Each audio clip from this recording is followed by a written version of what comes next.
येवला तालुक्यातील देवळाणे येथील अवघ्या 18 वर्षांच्या यशराज बोर्डे या तरुणानं विहिरीच्या पाण्यात आपलं जीवन संपवल्याची धक्कादायक माहिती समोर आली आहे। विशेष म्हणजे यशराजला पबजी या मोबाईल गेमचं गंभीर व्यसन लागलं होतं आणि त्यामुळेच त्यानं टोकाचं पाऊल उचलल्याचा संशय व्यक्त केला जातोय।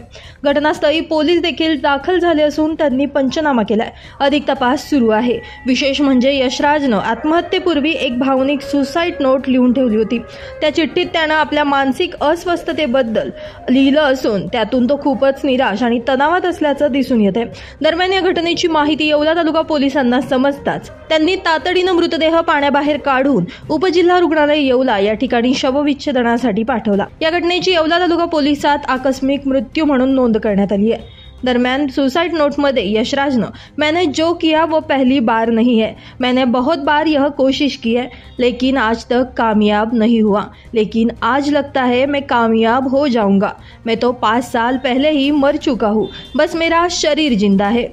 मेरे दिमाग ने बस ये पॉसिबिलिटी और इल्यूजन बनाया है कि मुझे सब कुछ मिलेगा जो मुझे चाहिए, लेकिन 5 साल बाद पता चला कि मेरा दिमाग सिर्फ मेरी बॉडी जिंदा रखना चाहता है।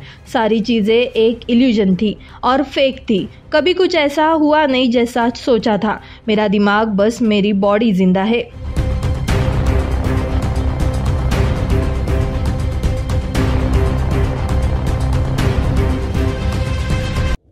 माझ्या देवळणे गावात आज फार दुर्दैवी घटना घडली।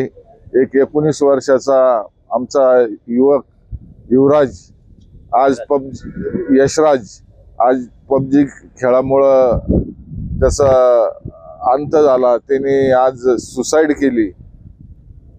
त्या पबजीच्या नादामध्ये त्याने त्या पबजी मध्ये लिहिलेलं होतं की शेवट त्याचा अंत होऊन दुसरा जन्म काय मिळेल, त्या पद्धतीने तो खेळला आणि विहिरीत जीव दिला। मी सर्व येवला तालुक्याच्या तरुणांना जे कोणी पबजी खेळत असेल किंवा या